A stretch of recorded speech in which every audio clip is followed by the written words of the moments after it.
Je n'ai jamais vu Sao, Serge Alain autant embarrassé sur son plateau comme il a eu hier. Il parlait notamment d'un sujet que Messanga Nyamdi a trouvé comme les biscuits, les chocolats. Eh bien, il a dérangé comme vous pouvez l'imaginer. Mais on a quand même trouvé Jean-Bruno Tagne pour lui répondre. Écoutez d'abord le désordre que Messanga Nyamdi a sémé sur le plateau d'Equinox ce soir hier. De politique de préparation de 2025 que nous allons vous offrir. 45 secondes. Ok. Oh, vous ne connaissez même pas la loi. Quand on est en mission officielle ou quand on est en... Mais vous êtes perdu, hein. Mais vous n'avez pas l'habitude de bégayer. Parlez normalement. Je vous en prie. Robert est perdu. Professeur, je vous en prie. Moi, je suis resté pianiste. C'est pas votre tour de parole. Moi, je suis resté syndicat. Je suis pianiste depuis au moins 40 ans. Ok. Mais toi, tu es indiqué. Et ceux qui t'ont sanctionné sont les NPC. Non, les NPC c'est différent. Paul Biya est au pouvoir grâce aux biaïstes comme Bello Maïgari, comme Issa Chirouma, comme Amadou Mustafa, comme les Messanga Nyamdi, et puis avec le NPC. C'est ce que vous ne comprenez pas. C'est une coalition de forces politiques qui compose le biaïsme. Le biaïsme, c'est en dehors du NPC. Les 13 que vous avez cités là. Non, je vous en prie. Bello est parmi les 13. C'est pas ça le sujet. C'est pas ça le sujet. C'est là le sujet. Oui. Et je vais vous démontrer que vous ne pouvez pas parler de la 50e. Ok, merci. Merci, prof. Je dis et je répète qu'à la date d'aujourd'hui, ce qui nous importe, ce sont des élections libres et transparentes. Et nous veillerons à ce qu'elles soient libres et transparentes. 2018 ne se reproduira pas. Je veux que chacun l'entende. 2018 ne se reproduira pas. Qu'est-ce qu'il y a eu? Je pense qu'il faudrait que vous gardiez votre énergie à trouver un candidat. Laissez-nous avec les nôtres. Moi, je ne me réjouis pas de vous. Moi, je m'en réjouis parce que vous allez échouer. À chaque fois, je vais être obligé de se croiser sur un plateau, te demander de te taire. Au moins, alors, s'il te plaît, respecte-moi. Oui, je te respecte, mais tu dis des conneries. Tu viens me dire que tu ne vas pas me faire avaler une couleur du style on se prépare alors que tu sais que vous ne serez jamais prêt. Nous sommes à la télé quand même. Hein? Ça fait même la preuve que tu ne sais même pas communiquer politiquement. On se tape dessus. Je ne vous ferai pas de cadeau. Hein? La preuve est soufflée.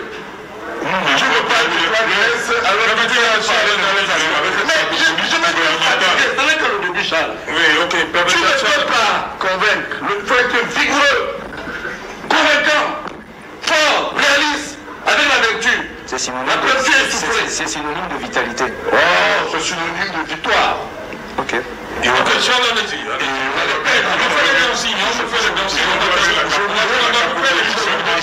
rappeler mon contradicteur n'a pas réussi à convaincre dans sa propre famille. Ils vont l'apprécier. Ok. Non, mais ils apprécient. Ils apprécient. Merci. Même si elle est venue, on a donné Charles. Il ne rien. Merci à notre maître Charles.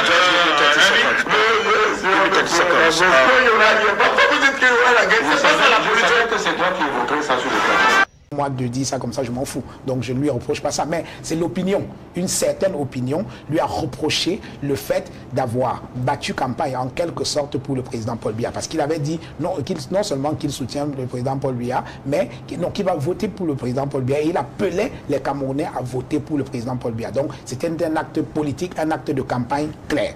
Et une partie importante des Camerounais lui a reproché cela à l'époque parce qu'on estimait que quelqu'un qui est arrivé au sommet par son travail, qui ne doit rien à personne, au nom de quoi considère-t-il que le président Paul Biya a beaucoup fait pour lui? Il a ses raisons, il me les a données, je n'en parlerai pas, je n'en ai pas parlé dans le livre, je n'en parlerai pas ce soir, vous me pardonnerez pour ça. Ce sont ses raisons, il me les a données et je les comprends tout à fait. Et en face, il avait moi qui a la triste réputation, triste entre guillemets, dans une certaine opinion au Cameroun, d'être considéré comme un opposant. Et donc, il se disait, ok, bah écoutez, pour essayer d'équilibrer, je prends quelqu'un qui est plutôt taxé opposant, ce qui ne me dérange pas du tout, hein, parce que moi, je considère mon travail de journaliste comme un contre-pouvoir. Et donc, quand on me traite d'opposant, je considère que c'est un hommage à ce que je fais. Parce que le journalisme tel que je le conçois, c'est un contre-pouvoir. au même titre que les partis d'opposition, au même titre que les syndicats, au même titre qu'une certaine société civile critique et tout ça. Donc, me traiter d'opposition, pardonnez-moi, ça ne me dérange absolument pas. Je considère que c'est même une espèce d'hommage. Donc, c'est le jour où on va dire que je suis du pouvoir que je vais franchement m'enrouler par terre. Peut-être opposition, peut-être opposant, c'est un euphémisme. Oui. Pro-MRC. Oui, là également je considère que c'est un hommage et j'en ai discuté avec lui lorsqu'il me propose là parce que je voulais être transparent. Je lui ai dit, écoute Samuel, une fois que tu vas me présenter comme ton directeur de campagne, tes amis du gouvernement vont t'en vouloir. Il me dit pourquoi? Je lui dis parce que on dit que je suis militant du MRC, que je serai un grand conseiller technique de Camto qui rédige même souvent ses discours, des fantasmes de ce genre. Et je lui ai dit, je te dis la vérité parce que je vais être transparent. Je n'ai pas envie d'être un fardeau pour toi pendant cette campagne.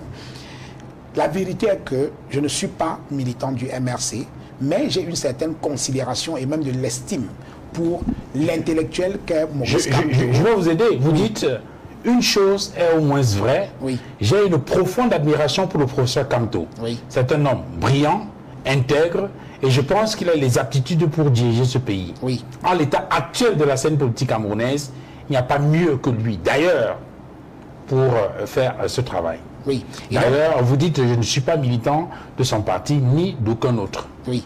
Donc, je ne suis pas militant du MRC, ni d'aucun autre parti politique, mais l'individu Kamto, c'est quelqu'un pour qui j'ai une profonde admiration. Il a été mon professeur et j'étais en totale pamoison à l'amphi quand j'écoutais le professeur Kamto nous donner le cours de droit international public. Et c'était un intellectuel brillant. J'ai lu ses ouvrages. Humainement, voilà, il a ses défauts, hein, comme n'importe quel homme et tout. Là n'est pas la question. Mais je pense qu'il a des qualités et je l'admire. Et je le dis de manière transparente à Samuel Eto'o. Je lui dis, tes amis du gouvernement m'ont appelé pour dire ça. Et moi, ça me dérange. Et sache que si pendant la campagne, moi, directeur de campagne de Samuel Eto'o, on me pose une question dans un débat ou alors dans une interview pour me parler de Kamto, je ne vais pas faire du Kamto bashing pour être jugé fréquentable. Parce que dans notre pays aujourd'hui, si tu t'appelles Tagne et tu attaques bêtement même Kamto, là on dit ah oui, lui au moins il est un peu différent et tout, là on te juge fréquentable. J'ai pas besoin de ça, j'ai pas besoin qu'on me juge fréquentable, je suis moi-même. Et donc je lui ai dit, je vais dire exactement ce que je viens de te dire, et ça peut te créer des problèmes. Et ça, Samuel Eto'o, je dois à la vérité de le dire, je l'ai admiré pour ça. Il m'a dit, cher frère, on me l'a déjà dit. Ne sois pas naïf, tu penses que je suis venu te chercher sans en avoir parlé à 2 ou 3 personnes. On me l'a déjà dit. Mais je leur ai dit, je ne suis pas là pour faire la politique. Je suis là pour rassembler les Camerounais autour des valeurs du football. Il m'a dit, ne t'inquiète pas, je serai là pour te défendre. Quand il a dit ça, j'étais prêt à me lever et à tout casser pour Samuel Eto'o parce que j'ai trouvé que c'était courageux. Nous sommes dans un pays de réactionnaires.